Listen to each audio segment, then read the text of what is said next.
Gowri's cook ട്യൂബിലേക്ക് എല്ലാവർക്കും സ്വാഗതം.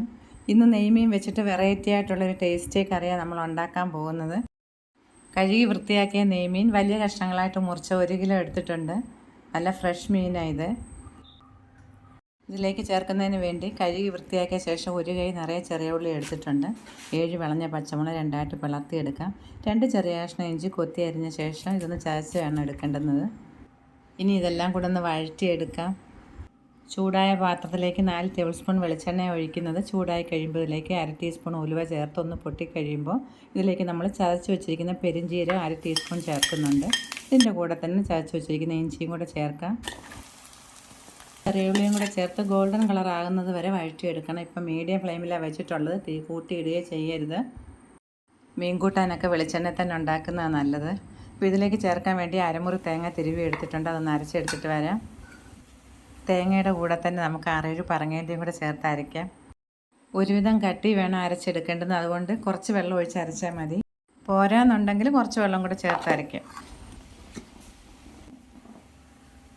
തീരെ അങ്ങ് നൈസല്ല, കുറച്ച് തരി പോലെ പരിപ്പിനൊക്കെ അരയ്ക്കുന്ന പോലെ അരച്ചെടുക്കും. ഇനി ഇതിലേക്ക് എടുത്തു വെച്ചിരിക്കുന്ന പച്ചമുളക് ചേർക്കാം. പച്ചമുളക് ഉള്ളിയുടെ കൂടെ കിടന്ന് നന്നായിട്ട് വഴന്നോളും. ഇപ്പോൾ നമ്മുടെ ഉള്ളി ഗോൾഡൻ കളറിൽ വഴന്നിട്ടുണ്ട്. ഇനി ഇതിലേക്ക് 1 ടീസ്പൂൺ മഞ്ഞൾപ്പൊടി, മല്ലിപ്പൊടി 2 ടീസ്പൂൺ. മല്ലി ചെറുതായിട്ടൊന്ന് ചൂടാക്കിയ ശേഷം 3-4 ദിവസത്തേക്ക് വേണ്ടുന്ന അളവിൽ പൊടിച്ച് വയ്ക്കുമ്പോൾ നല്ല മണമുണ്ട്. ഇതിൻ്റെ കൂടെ 1 ടീസ്പൂൺ കാശ്മീരി മുളക് പൊടി, 1 ടീസ്പൂൺ ഉലുവാപ്പൊടിയും കൂടെ ചേർക്കാം.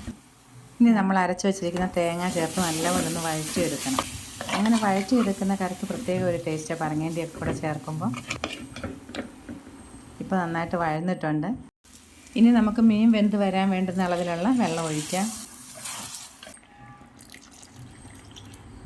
ഇനി 1/2 ടേബിൾ സ്പൂൺ കല്ലുപ്പ് ചേർക്കാം. കല്ലുപ്പില്ലെങ്കിൽ പൊടിയുപ്പ് ചേർത്താൽ മതി. പുളി നന്നായിട്ട് കഴിയ ശേഷം കുതിർത്ത് വെച്ചിട്ടുള്ളതാണ് ഇത്. നല്ല പുളിയുള്ള പുളിയായത്.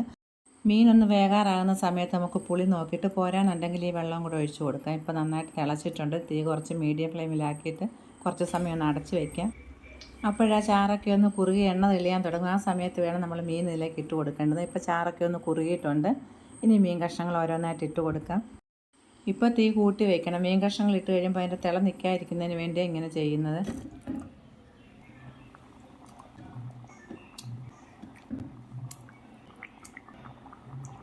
ഇങ്ങനെ ഒന്ന് ചുറ്റിച്ച് വെച്ചാൽ മീൻ പൊടിഞ്ഞു പോകത്തില്ല. നമ്മൾ തവി കൊണ്ട് ഇളക്കുന്നതെങ്കിൽ മീൻ പൊടിഞ്ഞു പോകും. ഇപ്പോൾ നന്നായിട്ട് തിളച്ചിട്ടുണ്ട്. ഇനി തീ കുറച്ച് മീഡിയം ഫ്ലെയിം ആക്കി വയ്ക്കണം. തീ കൂട്ടി വയ്ക്കുകയാണെങ്കിൽ അടിക്ക് പിടിച്ച് പുകഞ്ഞു പോകും. അതുകൊണ്ട് മീഡിയം ഫ്ലെയിമിലേ വയ്ക്കാവുള്ളൂ. 10 മിനിറ്റ് ഒന്ന് അടച്ച് വയ്ക്കാം. ഇനി നമുക്കത് തുറന്ന് നോക്കാം. 10 മിനിറ്റ് ആയിട്ടുണ്ട്. ഇനി ഒരു 10 മിനിറ്റും കൂടെ തുറന്ന് വെച്ചൊന്ന് വറ്റിച്ചെടുക്കാം. നമുക്ക് എത്ര ഗ്രേവി വേണോ അതനുസരിച്ച് വറ്റിച്ചാൽ മതി. ഇടയ്ക്കിടയ്ക്ക് ഇങ്ങനെ ഒന്ന് ചുറ്റിച്ച് കൊടുക്കുക. അടിക്ക് പിടിക്കുമോ എന്നുള്ളൊരു പേടിയുണ്ട്. ഇനിയിപ്പോൾ നമുക്ക് തവി കൊണ്ട് ഇളക്കിയാലും കുഴപ്പമൊന്നുമില്ല.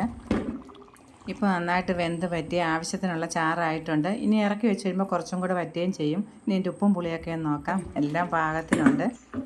ഇനി 4-5 ചെറിയ ഉള്ളി ഒന്ന് വറുത്തിടാം. അപ്പോൾ നല്ലൊരു ടേസ്റ്റ് കിട്ടും. 1 ടേബിൾ സ്പൂൺ വെളിച്ചെണ്ണ ഒഴിക്കുന്നുണ്ട്. ഉള്ളി പൊടിയായിട്ട് അരിഞ്ഞ് ചേർത്ത് നല്ലതായിട്ടൊരു ഗോൾഡൻ കളർ വരുന്ന വരെ ഒന്ന് വറുത്തെടുക്കണം. തീ കുറച്ചായിട്ടിരിക്കുന്ന കൂട്ടിയിടരുത്. ഉള്ളി പാകത്തിന് മൂത്തെങ്കിലേ ആ ടേസ്റ്റ് വരത്തുള്ളൂ. 3 പച്ചമുളക് 2ആയിട്ട് പിളർത്തിയ ശേഷം സ്റ്റൗ ഓഫ് ചെയ്യാം. ഉള്ളി ഇതിലിരുന്ന് മൂത്തോളൂ. ഇനി കുറച്ച് കറിവേപ്പില, പൊടിയായിട്ട് അരിഞ്ഞ കുറച്ച് മല്ലിയില, നല്ലൊരു ടേസ്റ്റ് കിട്ടും. ഇതിൻ്റെ കൂടെ 1/4 ടീസ്പൂൺ കാശ്മീരി മുളക് പൊടിയും കൂടെ ചേർക്കുന്നുണ്ട്. നമ്മളിതിൽ രണ്ടാമത് ആ പുളിവെള്ളം ഒഴിച്ചിട്ടില്ല. ആവശ്യത്തിന് എരിവും ഉപ്പും എല്ലാം ഉണ്ട്. ഇത് മാംസമുള്ള മീനായതുകൊണ്ട് കുറച്ച് എരിവും പുളിയും ഇനി പിടിക്കുകയും ചെയ്യും. എരിവും പുളിയും കൂടുതൽ വേണമെന്നുള്ളവർക്ക് ചേർക്കാം. അതുപോലെ നമുക്ക് ഈ മീൻ കറി എല്ലാത്തിൻ്റെ കൂടെയും കഴിക്കാം. ചപ്പാത്തിയുടെയും പുട്ടിൻ്റെ ഇടിയപ്പത്തിൻ്റെ ഒക്കെ കൂടെ കഴിക്കാൻ വളരെ നല്ലതാണ്. മറ്റൊരു വീഡിയോയുമായി വീണ്ടും കാണാം. നന്ദി, നമസ്കാരം.